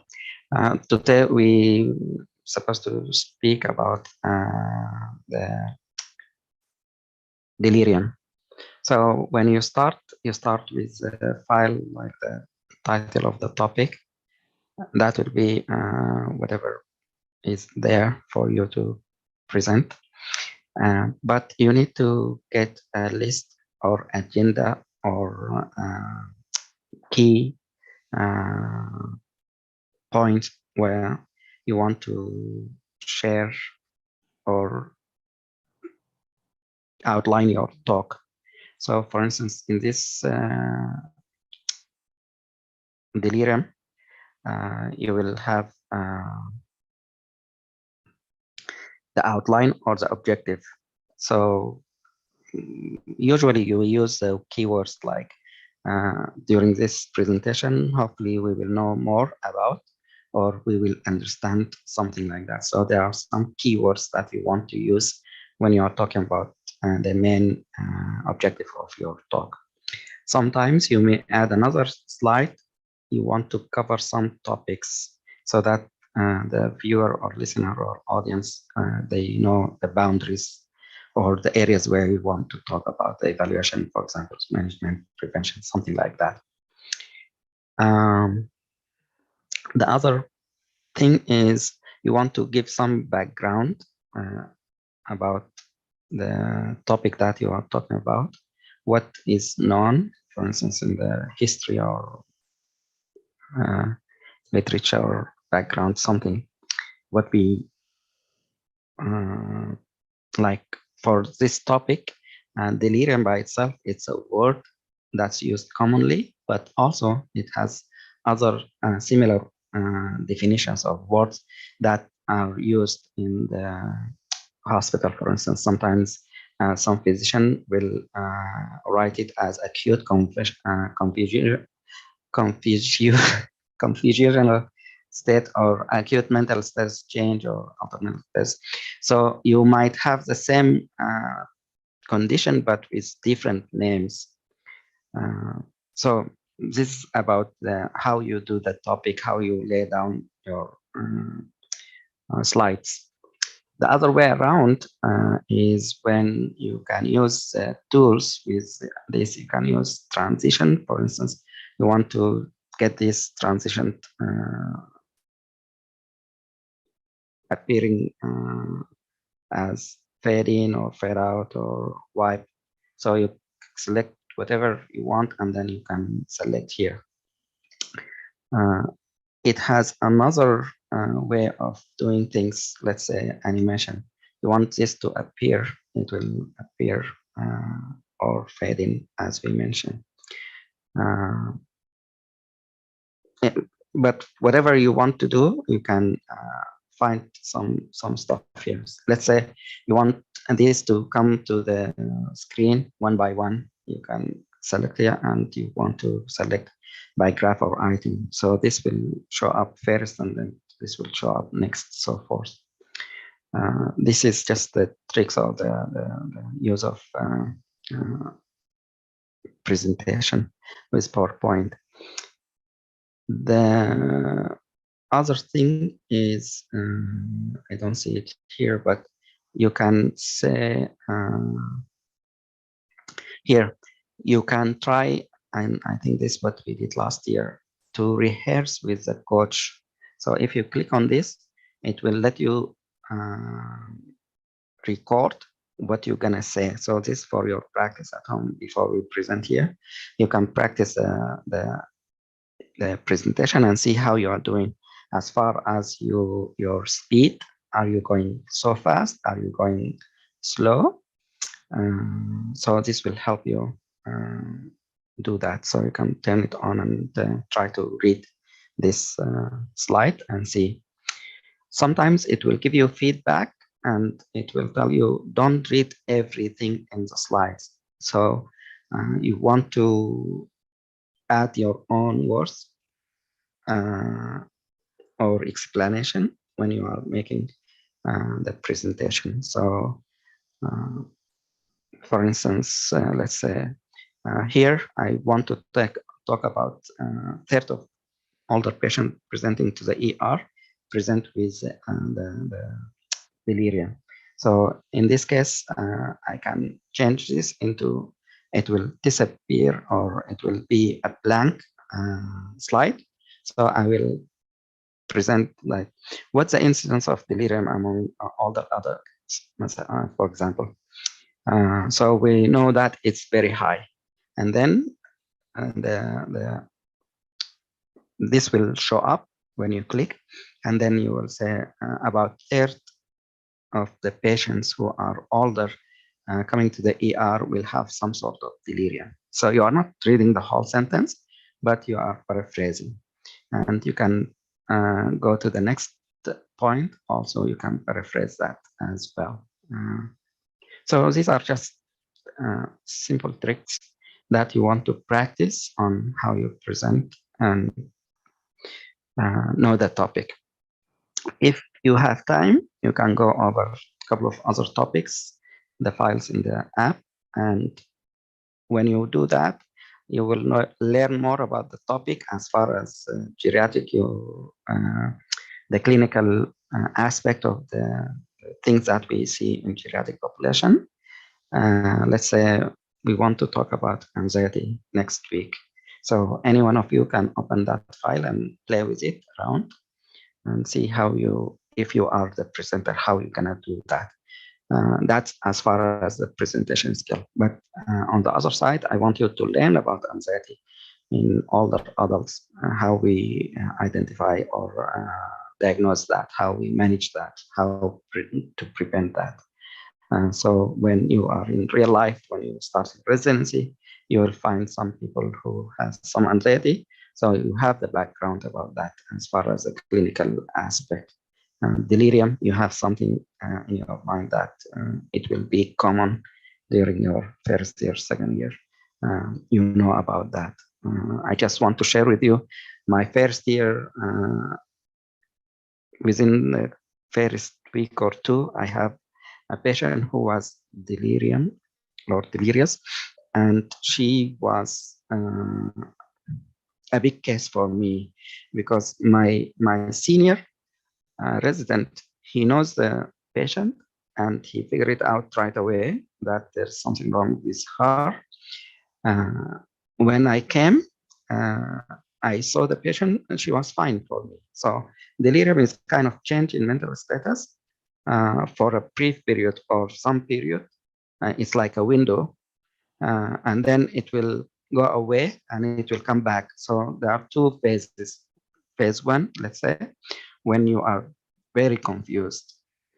This will last, let's say, for a couple of hours, let's say for 6 hours, and then the patient will come out of it. They will spend 2 hours or 3 hours very solid, valid, and with it, they can answer any question. And then it comes to them again. It's like fever, comes and goes. So when I saw the patient, I was in the good phase. She was able to answer my question. And then when I left, the senior came a few hours later, and he saw her grabbing the air and talking to herself and taking off her clothes. So she is really confused. So if you are in one time period evaluating the patient, you might have some different ideas about the patient. If you see her later, then the whole picture will come into mind, or it will be good for you, something like that. This is what happened to me, and I learned about delirium while I was seeing the patient or treating the patient. But for you guys, maybe you can know much more topics about geriatric if you have time to review some of these geriatric slides or PowerPoint. So 2 parts. One part is how you present. This is just a skill. Or the second part is how you gain knowledge in geriatric. And we cannot talk about this, but at least if you have extra time, you can learn more. Thank you.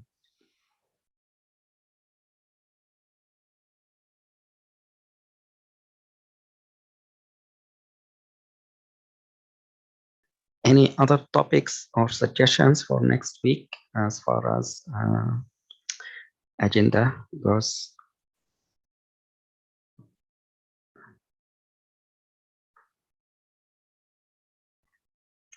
Are you happy with this agenda so far?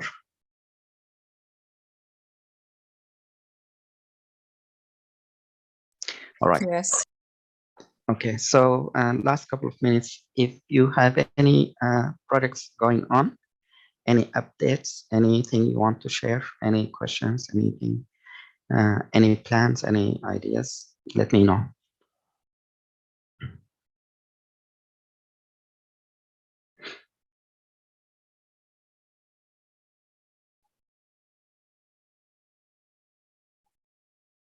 So I know we talked about the long COVID, Rubaba, and our team.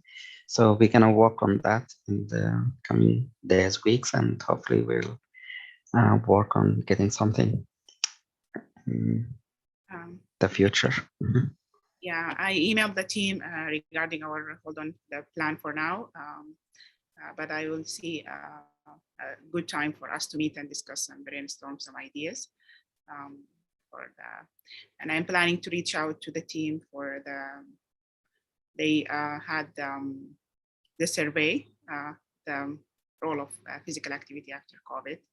So we will get their input and their copy of the survey and try to modify it for our project. But this is something on hold until I finish with the interview. Oh, sure. Yeah, no. No pressure. I just want to so that people will be on the same page and things are going forward. Excellent. And we submitted some abstract to AMDA, so hopefully we will hear from them. I don't know how long it will take for them back time, like when we will hear from them, but hopefully soon. If we get a positive reply for one or a couple of the abstract that we submitted, then the team involved in this abstract will be starting working on getting the poster ready, and this also will get the team involved, and then we will see we'll see who will actually present. Sometimes they need a video, so maybe one or more participants will create the video to be submitted. I think this year maybe we'll see down the road if the future will tell us. They plan to have in-person presentation as well. So I think it will be in Baltimore. Yeah. So if someone near Baltimore, like Lubaba or someone, it's not a drivable, drivable distance for someone. Maybe if we want to go in person, we can do that as an option as well. Any questions or any other fellows wants to? I think Dr. Ali would like to share his experiences. Oh, yes, please, Ali, go ahead, Dr. Ali. Okay. Okay, I want to add some points generally regarding the interviews. I have noticed that most of program directors are very professional. They're very calm. They're very directed. They just ask the regular questions that is written and available in all applicants. However, associate directors and co-program doctors are like more lovely and more friendly. They ask other questions, maybe not extraordinary questions. So don't be panicked when you face a program director. They are all like this. They are all they are learned to be fair, to be professional, to be direct, and they don't give feedback like if they liked you or not. But you will find the answer with the program associate or the program or the faculty board. They can feel that if they like you or not. So this is, I have noticed it through my interviews. Another thing is that I'm sorry I can't share the places where I have interviewed in or the questions they have asked me, because I have signed papers that I have to keep this confidential. But I can say that whenever they call you for the interview, they know your CV in and out. So you have to be well prepared to answer questions regarding your CV. I have seen a program director highlighting with a colored marker, the points in my CV that he wants to ask me. So before going for the interview, revise your CV very well. Be prepared for every single detail in your CV you may be asked for. And be prepared for questions in the Telegeriatric Research Fellowship. They asked me a lot generally about the fellowship program and specifically about my projects I have participated in and I have written in my CV. So be prepared very well. Try to revise the abstract of the project one or a couple of hours before the interview, and expect questions in the papers you have written in your CV. And they will ask you, all interviewers ask me, why did you like our program? So you have to provide genuine reasons why you applied to the program, why did you choose their program, and why you are here. You can find answers in their websites. but these answers are generic answers, like your program is good, it's attractive, it's elegant, the quality of training is very good, the degree of diversity is very high. All these answers are good, but they are generic. They are written in all websites. Try to find something specific for the program itself. If you know someone in the program, some friend or some family member in the program, if you know some community here, if you have done something in the program, or if there is something unique or peculiar to the program that attracted you to apply for them. So be prepared for this question. They will ask you about this. I have seen this consistently in all interviews. And finally, I can add that the meet and greet sessions may play some role. Don't just go and push yourself to ask questions, even if they are not necessary, just to show yourself that you are a unique doctor or unique applicant. If you find some questions that is really interesting, that is really genuine and senseful and related to the program, you go and ask it. Otherwise, don't push yourself to ask questions that may, because all these residents are post-duty and they are very tired, and they come to this greet and meet sessions after they finish their duties, and they like something that is really interesting, that may really attract their vision. And finally, after all interviews are up, they do something, they ask them, program directors ask their residents about if they like this candidate, if they like their questions. So don't try to push them for questions that are not interesting, like what are the cost of living? What I don't think these questions might be attractive for someone who is post duty after 12 hours of continuous ER shift, for example. So just be simple and humble. If you have a really genuine question, ask them. If you don't have, you just can keep smiling and keep attending the meet and greet session. This in generally, these are my, because some doctors, I have faced some doctors that they try to ask questions that make them unique or make them stand up above their colleagues, and these questions end up being very out of the scope of the meet and greet session. Yes, these are all things that I wanted to add. Thank you so much, Ali. Lena, and then Ali. Hello, Dr. Nader. Hello, everyone. I'm just thinking of starting a new project here in Sudan. I'm thinking of doing some research about the awareness of the safety measures in nursing home in Sudan.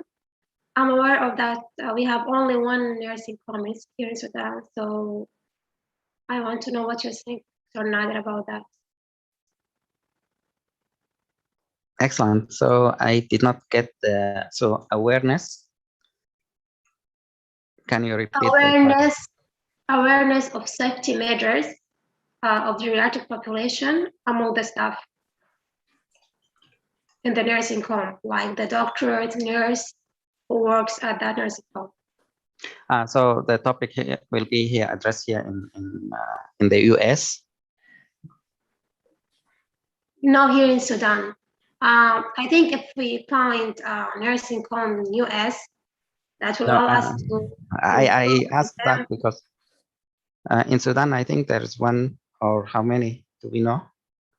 I am aware of only one nursing home. I think there is only one. So your project will be targeted that place. I think in every big city there is one. There is one in Kassala, as I know. But yeah, I think in most of the big cities there is one nursing home. Okay. All right. So I think it's a good idea, Lena. Why don't we? Yeah. So tell me more. Actually, I wasn't aware of there's another nursing home in Kasarang, but I'm talking about in Khartoum. So the ideal situation for me just to conduct a research in 2 different settings, one here in Sudan, and if we can do the same research on nursing home in US, that would be great. So we can compare between them.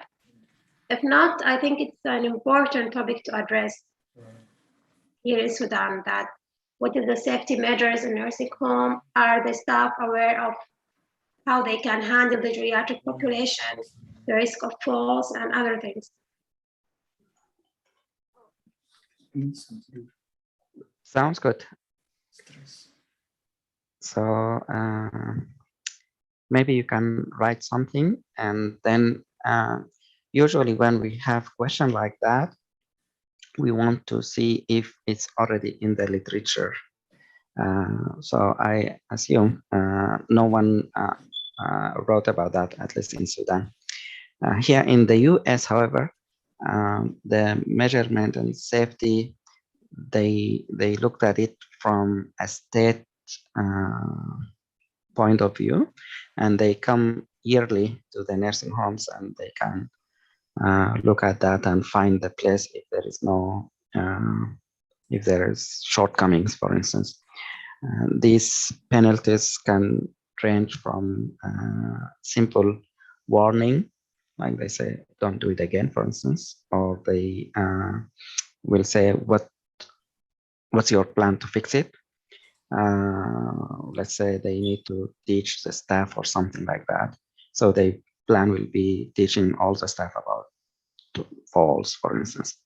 Then the penalties might be in the form of payment. The nursing home will pay the government, or if it's a major problem, let's say a simple infection prevention process, let's washing hands or measurement like for COVID, but they didn't do anything of the wearing of the protection equipment or wash hands or mask, and the state came, they can close the whole place. So it can range from simple warning to a big decision for them.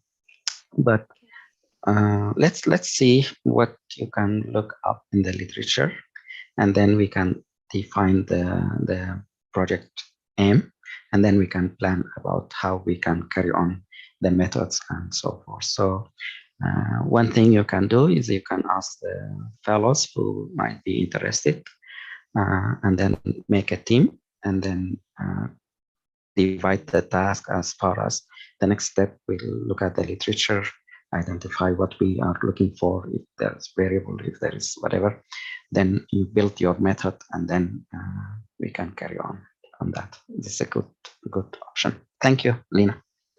Okay, thank you, Doctor. You're welcome. Go ahead, Wally. Dr. Naj, how are you? Alhamdulillah, very good. Good, and how is everyone? So just adding to what Dr. Ali said, like, I think it's kind of like it is unconsciously, you kind of, your mind go to an unconscious setting. So after that, you barely couldn't remember what you said there. So that's mean you have to make sure that you kind of put your answer in a section. So you start like, I think the most important thing when we use transition word or phrases and you stretch on them. So you said like, okay, nowadays. So like he been with you. Then you said recently, several. So I think because the question sometimes, like it goes up and down and the tones and all of this, all of the anxiety that we expressed. So I think it's more important to put in kind of like a part and just to get the attention of the interviewer. Also, I think you have to be well prepared about the book. Many people, they have been asked this question, what's the book you read? And tell me about it. That means you have to pick one book and then summarize the story in like maybe in 1 minute, and then relate this story, what you learn, and you apply it to your career. So I think this is other thing that I would like to mention. And thank you all. I think you did all of your best job, and thank you, Dr. Nadir, for this amazing program. Thank you so much, Dr. Valley, and really we appreciate your input. Thanks. Hopefully this will help all of you. Anything else you want to share, guys? Anything else you want to add, subtract, or any comments, suggestions? I just want to thank everyone for your feedback, and I really benefited a lot from your criticism.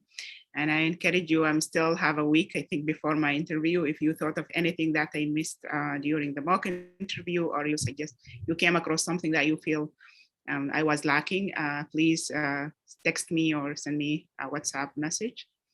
And thank you so much again. What I suggest, Lubaba, if you have time, maybe you can ask some of the fellows here or in the WhatsApp group, see who might be available sometime for you to practice more. If not, maybe you can reach residents from the first batch, like Mulham, Khalid, or other, if they are available. Maybe they can also practice with you when they have a chance. Yeah, the more the better. The more practice, I think you can get more feedback, and your confidence level will go up. And I can't agree more. I can't agree more. Thank you so much. Yeah, I will do Yes, that. I just would like to add, yes, Lubaba, I'm available anytime if you would like to do that through the week. Anytime you can put me as a backup, I'm there. Okay.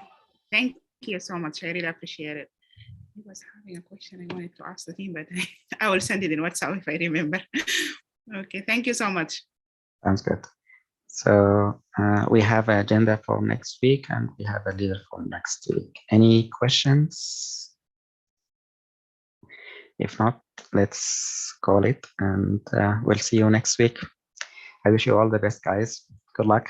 See you. Thank you. Assalamu alaikum. A good one. Thank you. Thank you. Salam. Thank you so much. Salam. Thank you. Thank you so much. Thank you, everyone. Thank you so much.